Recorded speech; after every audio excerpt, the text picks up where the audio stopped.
Imagine you're about to leave your house. Your keys are in your hand, you're already at the door, but suddenly you are gripped by an inexplicable, suffocating urge to stay, or to take a completely different route. There is no logical reason for it, no visible danger, but your body is practically forcing you to stop. You hesitate, you change your plans, and hours later, you find out that your usual path became the site of a horrific accident. Almost everyone has experienced some version of this invisible warning. We usually dismiss it as a casual gut feeling, but in reality, it is our first conscious contact with a much deeper phenomenon: precognition.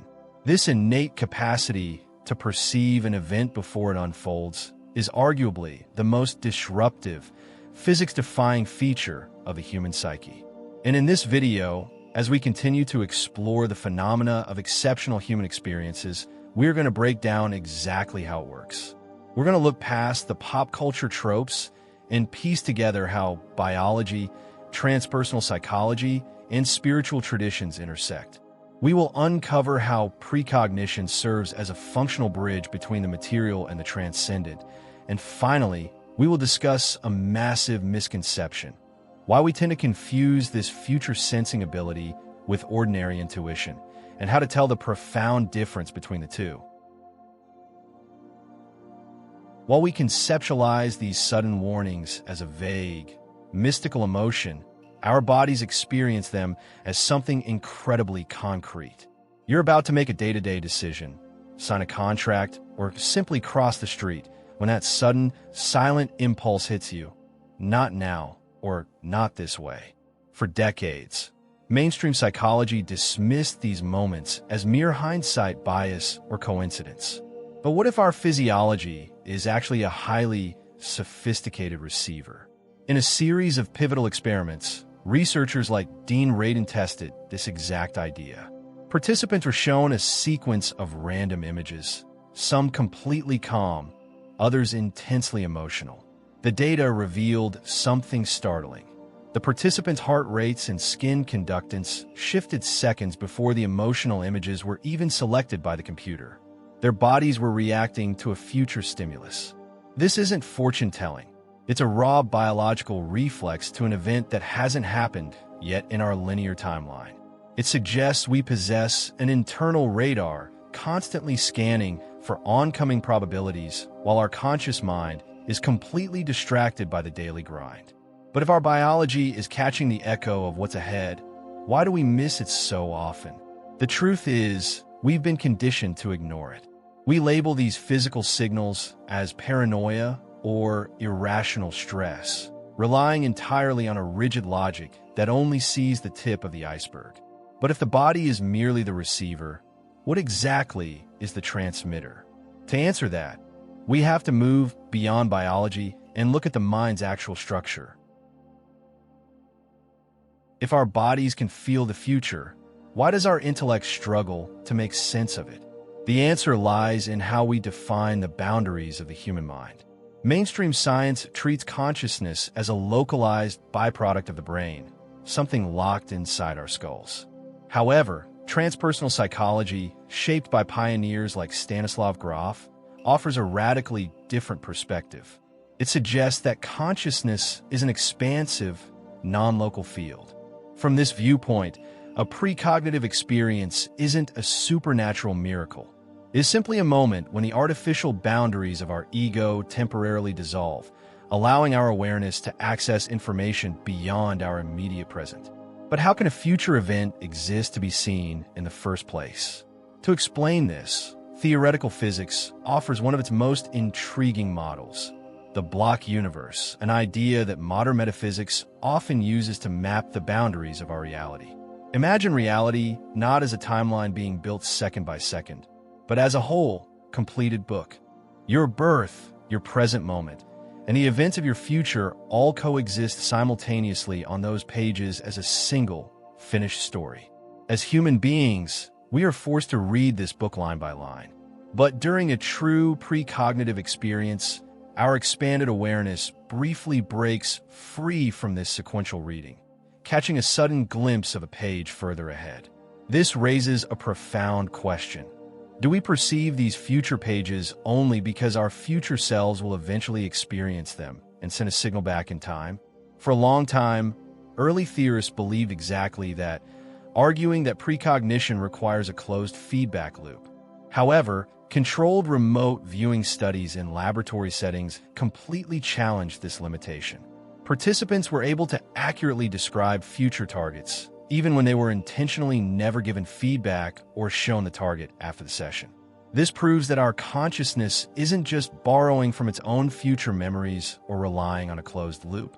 It is tapping into an objective, existing geometric landscape where all data already coexists.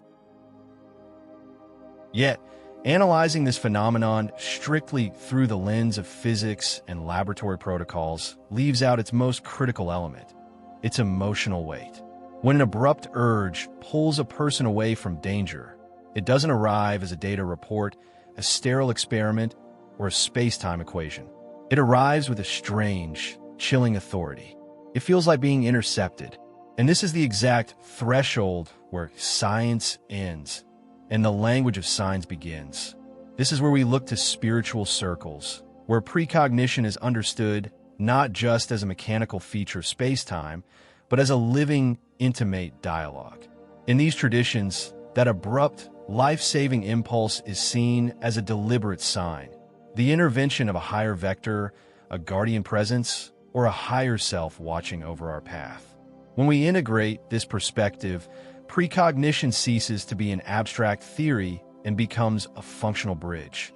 It is a moment of profound connection where we receive a nudge that alters our course, accompanied by a deep, existential realization that we are being looked after. We are no longer just drifting through a cold, indifferent space of random probabilities. We are moving through an architecture where our lives and our well-being genuinely matter. Learning to trust these impulses and actually listening to that guidance is the moment we stop being passive observers. By acknowledging that voice, we turn our life's journey into a collaboration rather than a solitary, uncertain struggle. To truly understand this power, we have to clear up a massive misconception. We constantly use the words intuition and precognition as if they are interchangeable. But in reality, they operate on completely opposite dimensions. Ordinary intuition is entirely earthbound. Is your brain acting as a brilliant, lightning-fast data processor? When you walk into a room and instantly feel that a person is untrustworthy, that isn't a mystical prophecy. It's your subconscious analyzing a million tiny, imperceptible cues, a micro shift in their posture, a tone of voice, a fleeting expression. Your brain rapidly calculates the odds based on what it already knows and delivers a quick, survival-driven verdict. Intuition is a highly sophisticated machine, but it is entirely anchored in your past experience. Precognition, however, requires no historical data. It is a direct rupture in linear time. When you are gripped by an inexplicable urge to avoid a specific road, and minutes later, a freak accident occurs there, your brain has absolutely nothing to calculate. There were no hidden environmental cues to pick up on, no past memories to process. You couldn't possibly compute a random, chaotic event that hadn't happened yet. While intuition is a brilliant projection of your accumulated past, precognition is a vertical drop into the future. It is not a calculation. It is an intersection with a reality that has yet to materialize in our present moment. One is a psychological masterpiece of the brain. The other completely defies linear time. So, when we piece this entire puzzle together, what is precognition? Is it a physiological reflex, an expanded state of consciousness, or a guiding hand from a higher reality?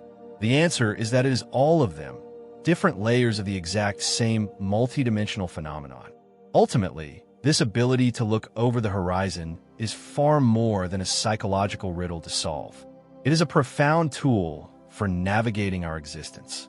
When we bridge the gap between our biological instincts, our expanded awareness, and the guidance we receive from beyond, we stop being accidental bystanders in our own lives. We become active participants, Recognizing that our consciousness is inherently woven into the fabric of the future is a powerful, enduring reminder that we are never truly alone and that our path is always part of a much larger, more meaningful reality.